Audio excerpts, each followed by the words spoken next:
Vitundarvikan Brjótum hefðir, bætum þjónustu fór fram hérna á Landspítala daginn og hún hafði þann tilgang að safna tillögum til að bæta þjónustu spítalans og vinna síðan markvisst að umbótum og þetta var frábærlega skemmtilegt og bárust 200 markvissar tillögur og ábendingar sem við erum ennþá að vinna úr og spurningin sem var spurð var sú að ef þú gætir bætt, breytt eða brotið eina hefð eða reglu á Landspítala til að efla þjónustu og upplifun sjúklinga og starfsfólks, hver væri hún?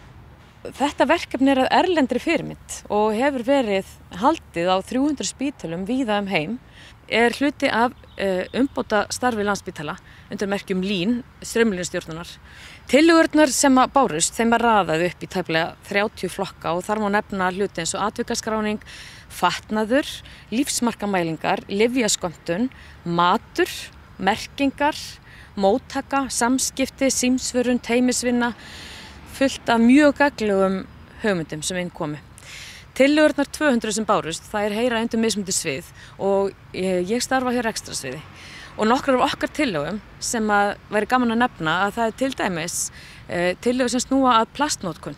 Hvernig við getum í raun hætt eða dregið úr plastnotkun þar sem þessi ekki þörf. Við fundum pappaglös sem eru bæði ódýrari og betri en plastglös. Í dag verið að nota 1500 plastglös á dag á spítalanum. Það kom tillögu það að vera með svo mikið brokkoli í matnum því þetta kæmi svo mikið tilbaka frá sjúklingum. Við vildi ekki borða þetta. Og þetta voru ákveðnir sjúklingahópar.